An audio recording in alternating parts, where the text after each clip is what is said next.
السلام علیکم و رحمت الله و برکاته. شما با این نماز خود دروازه پروردگار را تق تق دارید.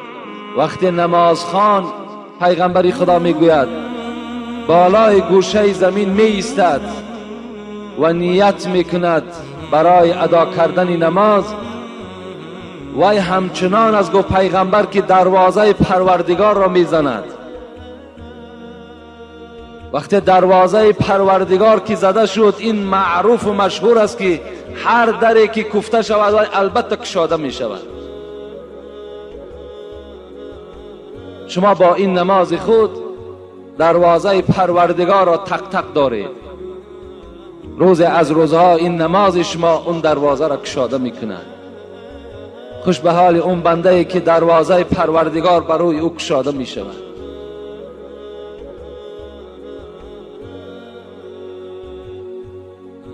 قال رسول الله صلى الله عليه وسلم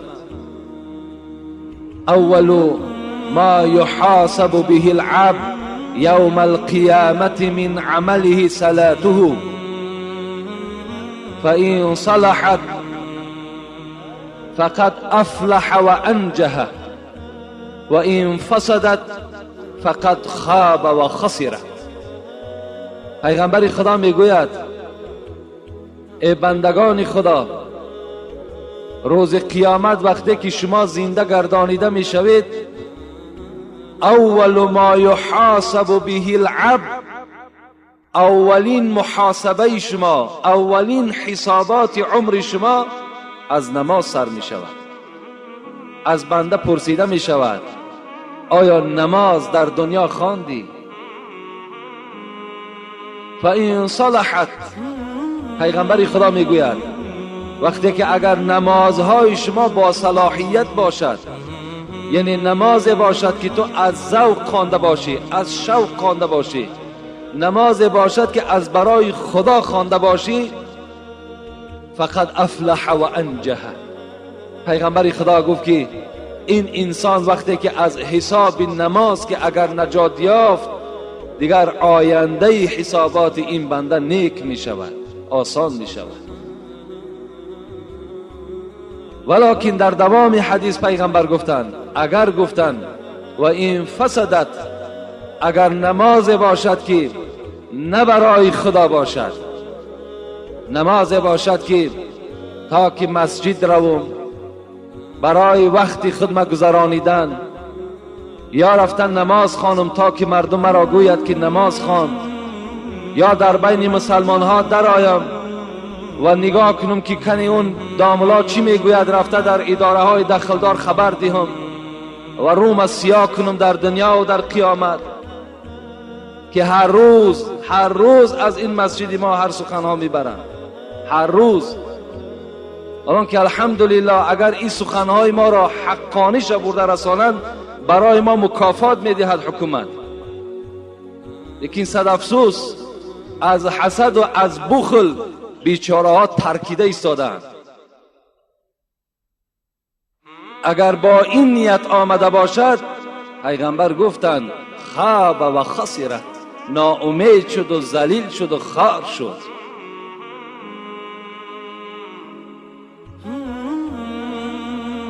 نماز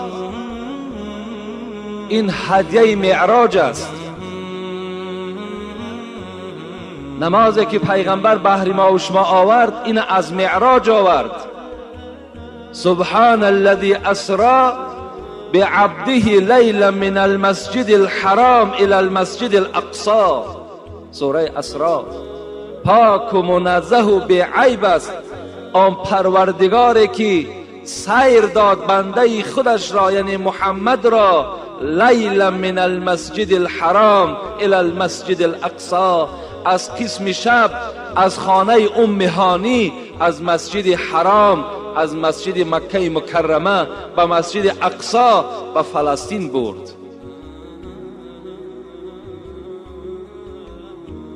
چه مبارک پیغمبر نصیب ما و شماست که این گونه سیری که با این گونه بنده خود خداوند کرده است به هیچ پیغمبری نکرده است. شب برنشست از فلک درگذشت، شب برنشست از فلک درگذشت، و تمکین و جا از ملک درگذشت. در یک شب نشستگی پیغمبر تمام فلک های دنیا را گذشت. تمام این 7 طبقه آسمان و زمین پیغمبری خدا گذشت رفت. با تمکین و جا از ملک درگذشت. ملائکه مقرب ترین درگاه الهی حضرت جبرائیل، آن موضعی که محمد صلی الله علیه و سلم طی کردن، جبرائیل رفته نتوانست.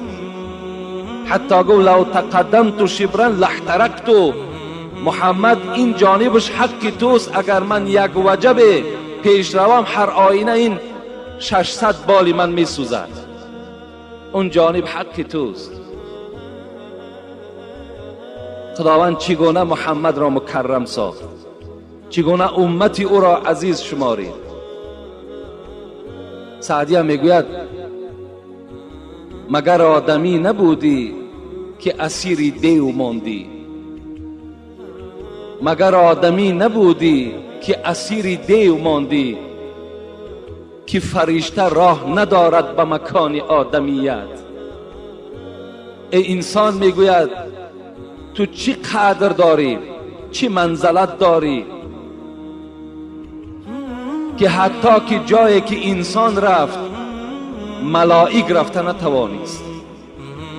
جبرائیل با بالهای خود، با این مقرب بودن خود، جایی که انسان رفت، جایی که آدمیت رفت، اینها نتوانستن رفتن. چی شد که تو اسیر دیو ماندی؟ چی شد که تو پیرو شیطان شدی؟ چی شد که شیطان بالای تو مسلط شد، بالای تو ظفر یافت؟ مگر آدمی نبودی که اسیر دیو ماندی، که فرشته راه ندارد به مکان آدمیت؟ حضرت میگوید طیران مرغ دیدی؟ ای انسانی که تو اینقدر بی عقل هستی، ای انسانی که اینقدر تو منزلت اختگم کردگی هستی، طیران مرغ دیدی، پریدن مرغ را دیدی و آرزو کردی که کاش که من هم مثل همین پرنده در هوا بپرم؟ طیران مرغ دیدی، تو ز پایبند شهوت بدر آی تا ببینی طیران آدمیت. ای انسان میگوید تم از شهوت خالی شو، تم راه های شیطان دور کن، تو هم به سوی پروردگار بنده صادق شو. نظر کن انسان چقدر پرواز میکند. لیکن هزار افسوس که امروز انسان است نامش، امت پیغمبر است. امروز امت پیغمبر الحال در بازار در دکانش نشسته است، حالان که خدا ندا دارد که به نماز جمعه بیاید، اینجا نجات است.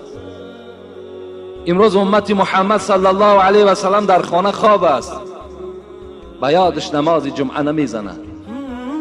امروز امت محمد بیل در دستش در زمین کلن دارد، اینجا نماز جمعه سپری شده ایستاده است. امروز امت محمد صلی الله علیه و سلم مزار حضرت سلطان می رود در روز جمعه، باز پیش من میاد دعات. مزار حضرت سلطان برای تو امروز ضرور نیست. امروز برای تمام مردم مسلمان نماز جمعه ضرور است. تو در هر قدمی که به سوی حضرت سلطان میزنی تو گناهگار میشوی، تو ثواب نمیگیری. باز بیچاره جاهل و نافهم میگوید مرا گفتن روز جمعه زیارت وی ثواب است.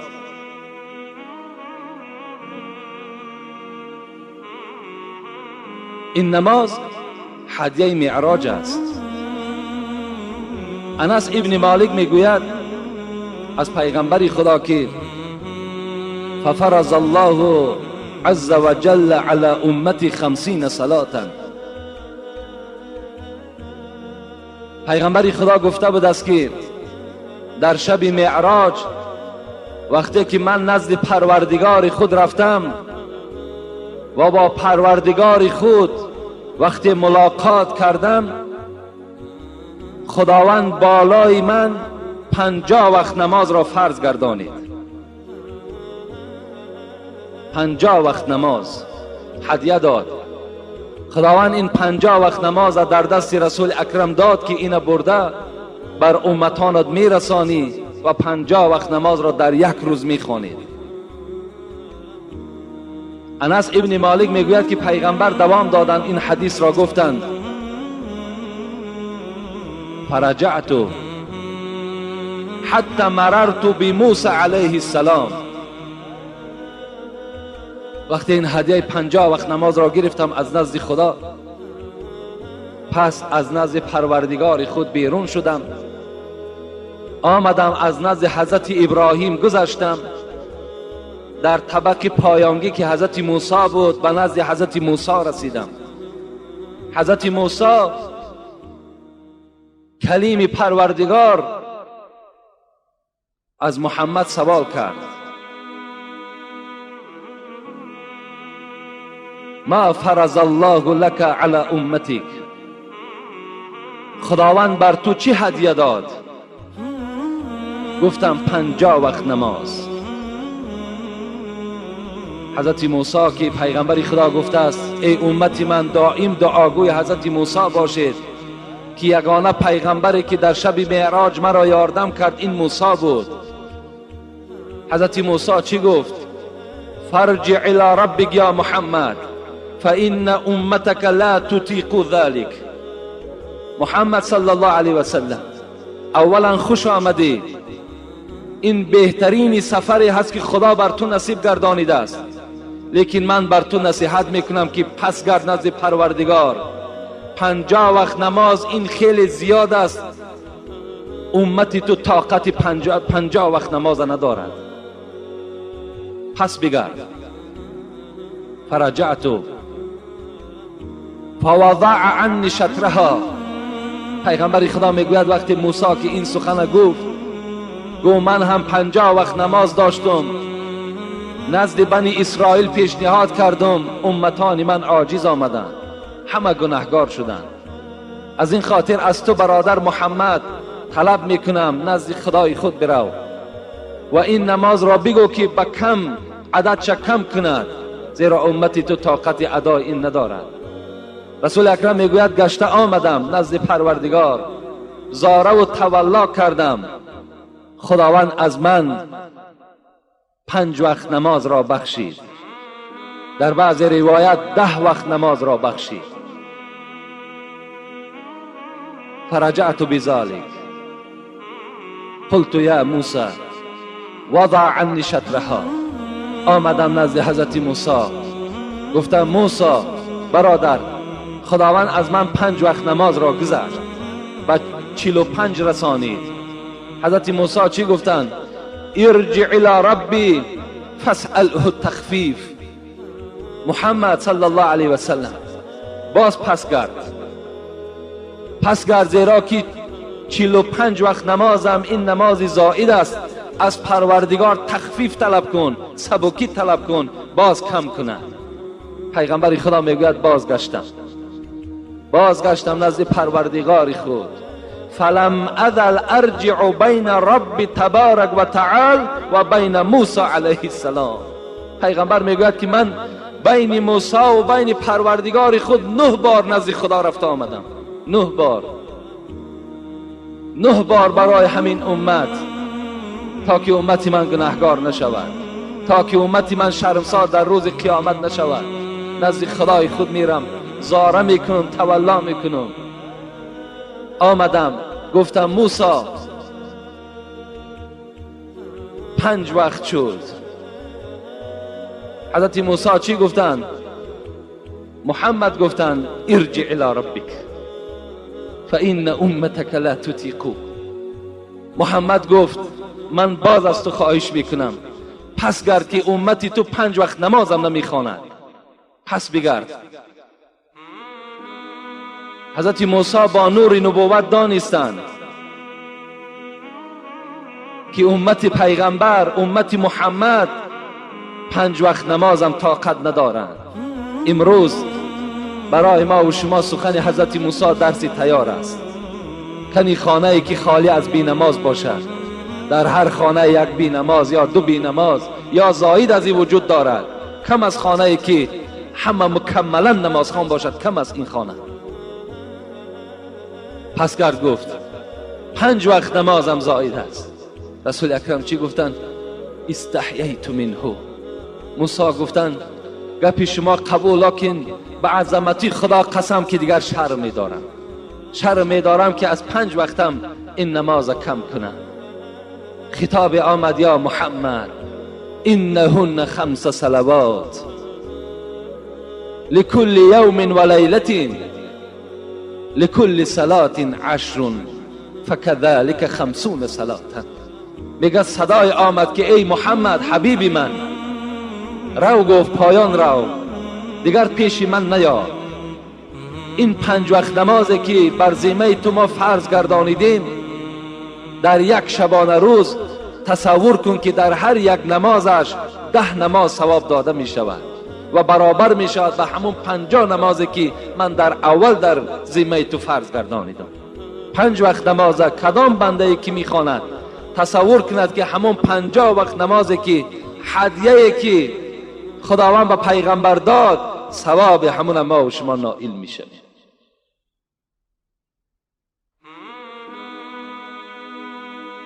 حضرت ابوذر غفاری که یکی از صحابه های کرام بود، میگوید زمستان بود، میگوید بیرون خنک بود و فصل خزان ریز بود. با همراه پیغمبر خدا میگوید بیرون از خاندان شدیم. والورق یتحافت، نگاه میکردیم که برگ های درختها بر زمین افتیده ایستاده اند. نزد یک درخت رفتیم، فاخذ بغصن من شجرة فجعل ذلك الورق يتحافت.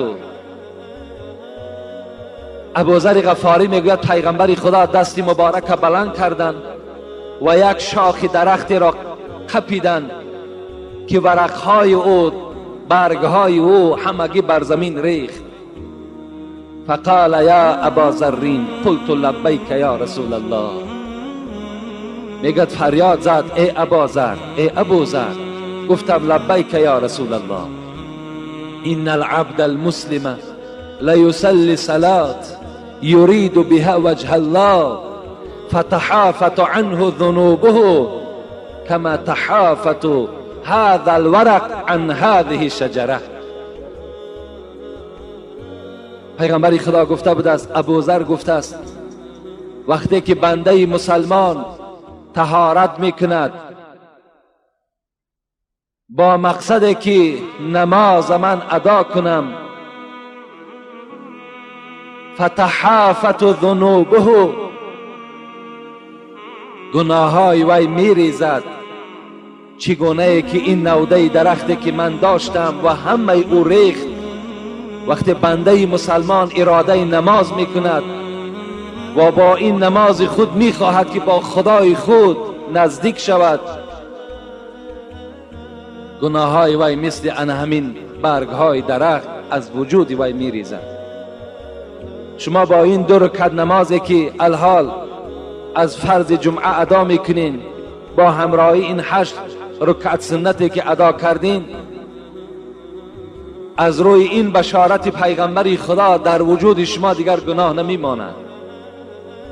شما اگر در نماز دیگر تا نماز عصر اگر جان شما را اگر خداوند قبض کند، شما مثل همون فرزندی که از مادر تولد شده است مثل همون هستید. زیرا رسول اکرم میگوید که الصلوات الخمس والجموعة الى الجموعة والرمضان الى الرمضان مكفرات لما بينهن اذا اجتنبت الكبائر. پیغمبر خدا چی گفتند؟ از نماز تا نماز، نمازهای 5 وقته که داریم بامداد ادا کردیم تا نماز پیشین، نماز پیشین ادا کردیم تا نماز عصر. اگر در بین همین نمازها رسول اکرم میگوید یا از جمعه تا جمعه، شما جمعه را خواندین، جمعه گذشته را تا این جمعه رمضان سال آینده را گرفتید تا این رمضانی که در ماه اکتبر می آید. هر گناهی که شما کرده باشین مکفراتون، خداوند همه اینا چیکار کرد؟ نابود کرد. اذا اجتنبت الکبائر، اگر شما دیده و دانسته گناه کبیره نکرده باشید، گناه های کلان اگر دست با قصدن نزده باشید، خداوند در بین این 5 وقت نماز، در بین رمضان تا رمضان، در بین جمعه تا جمعه گناه های شما را خدا مغفرت میکرد. با احترام چی؟ با فضل چی؟ با فضل نماز. وقتی شما نماز میخوانید این گناه کرامات ها را خداوند بر شما نصیب میگرداند. میگوید یک اعرابی نزد رسول اکرم آمدن. اعرابی گفته یک آدم کوهستانی، یک آدمی که در کوه زندگی میکند، آمدن از پیغمبر خدا چی گفتن؟ دلنی علی عمل اذا عملته دخلت الجنه. پیغمبر خدا من میخواهم از تو یک عمل را شنوم، یک عبادت را شنوم که اگر وی من انجام دهم دخلت الجنه، روز قیامت بی حساب و بی کتاب وارد جنت شوم. کدام عمل است؟ پیغمبر خدا را نظر کنین.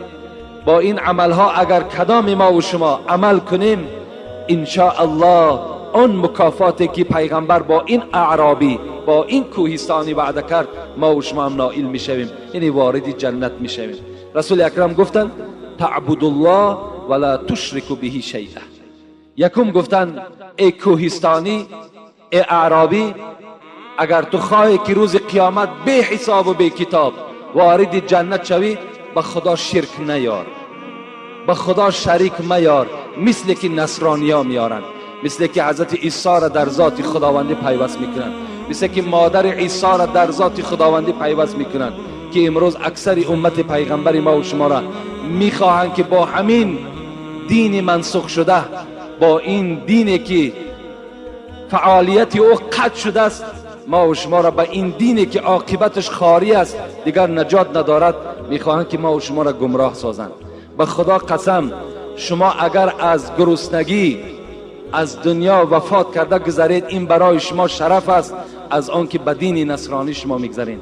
شما در دنیا هم شرمنده هستین، در عاقبت هم شرمنده هستین.